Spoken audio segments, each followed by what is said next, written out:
Competitive ಎಕ್ಸಾಮ್ಗೆ ಸಂಬಂಧಪಟ್ಟಂತ ಇಲ್ಲಿ GK ರಿಲೇಟೆಡ್ ಒಂದು ಪ್ರಶ್ನೆ ಇದೆ ನೋಡ್ರಿ. ಕ್ವಶನ್ಸ್ ಯಾವ ತರ ಜಿಯೋಗ್ರಫಿ ರಿಲೇಟೆಡ್ ಅಂತ ಈ ಕ್ವಶನ್ಸ್ ನಾವು ತಿಳ್ಕೊಬಹುದು. ಕ್ವಶನ್ಸ್ ಯಾವ ತರ ಇದಪ್ಪ ಅಂದ್ರ ಕರ್ನಾಟಕ ರಾಜ್ಯದ ಯಾವ ಜಿಲ್ಲೆಗಳಲ್ಲಿ ಹೆಚ್ಚಿನ ಸಾಂಪ್ರದಾಯಿಕ ಬಾವಿ ನೀರಾವರಿಯನ್ನ ಹೊಂದಿದೆ ಅಂತ ಪ್ರಶ್ನೆ ಇದೆ.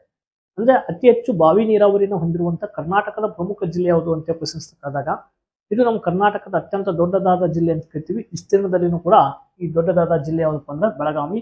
ಈ ಬೆಳಗಾವಿ ಒಳಗಡೆ ಅತಿ ಹೆಚ್ಚು ಏನ್ ಮಾಡ್ತಾರಪ್ಪ ಅಂದ್ರ ಬಾವಿ ನೀರಾವರಿನ ಯೂಸ್ ಮಾಡ್ಕೊಂಡು ನೀರಾವರಿನ ಯೂಸ್ ಮಾಡ್ತಾರೆ.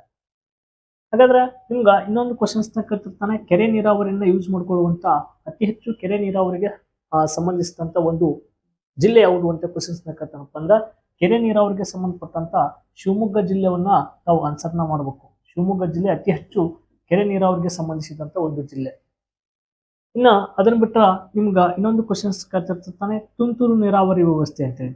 ತುಂತುರು ನೀರಾವರಿ ವ್ಯವಸ್ಥೆ ಅಂತೇಳಿ ಯಾವ ಜಿಲ್ಲೆಯನ್ನ ಅತಿ ಹೆಚ್ಚು ಕೇಳ್ತಾರಪ್ಪ ಅಂತಂದಾಗ ಈ ಮಂಡ್ಯ ಆಗ್ಲಿ ಮೈಸೂರು ಆಗ್ಲಿ ಈ ಕಡೆ ಎಲ್ಲ ಏನಪ್ಪಾ ಅಂದ್ರ ಮಂಡ್ಯ ಮತ್ತು ಮೈಸೂರು ಅಂತೇಳಿ ಹೇಳ್ತಾ ಇದೀನಿ. ಈ ಮಂಡ್ಯ ಮತ್ತು ಮೈಸೂರು ಕಡೆ ಏನ್ ಮಾಡ್ತಾರಪ್ಪ ಅಂದ್ರ ಅತಿ ಹೆಚ್ಚು ತುಂತುರು ನೀರಾವರಿ ವ್ಯವಸ್ಥೆಯನ್ನ ಮಾಡ್ಕೋತಾರೆ.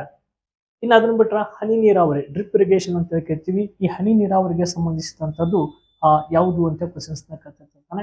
ಹನಿ ನೀರಾವರಿಗೆ ಸಂಬಂಧಿಸಿದ ಯಾವ್ದಪ್ಪ ಅಂದ್ರ ಬಾಗಲಕೋಟೆ ಅಂತ ಕೇಳ್ತೀವಿ. ಬಾಗಲಕೋಟೆ ಜಿಲ್ಲೆ, ಬಾಗಲಕೋಟೆ ಇದು ಹನಿ ನೀರಾವರಿಗೆ ಸಂಬಂಧಿಸಿದೆ. ಇನ್ನೊಂದು ಪ್ರಮುಖವಾದಂತ ಕಾಲುವೆ ನೀರಾವರಿ ನೋಡ್ರಿ. ಕಾಲುವೆ ನೀರಾವರಿಗೆ ಸಂಬಂಧಿಸಿದಂತ ಪ್ರಮುಖವಾದಂತ ಜಿಲ್ಲೆ ಯಾವುದು ಅಂತ ಕ್ವಶನ್ಸ್ ಕೇಳ್ತಿರ್ತಾನೆ. ಕಾಲುವೆ ನೀರಾವರಿಗೆ ಸಂಬಂಧಪಟ್ಟಂತದ್ದು ಯಾವ್ದಪ್ಪ ಅಂದ್ರ ರಾಯಚೂರು. ಅತಿ ಹೆಚ್ಚು ಭತ್ತ ಬೆಳೆಯುವಂತ ಜಿಲ್ಲೆ ಅಂತ ಕೂಡ ಕರಿತೀವಿ ರಾಯಚೂರ.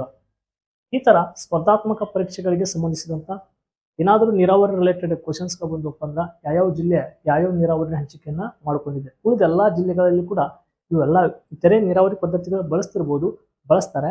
ಆದರೆ ಪ್ರಮುಖವಾಗಿ ಅಂತೇಳಿ ಬಂದಾಗ ಈ ಜಿಲ್ಲೆಗಳನ್ನ ನಾವು ನೆನಪಿಡ್ಬೇಕಾಗ್ತದ.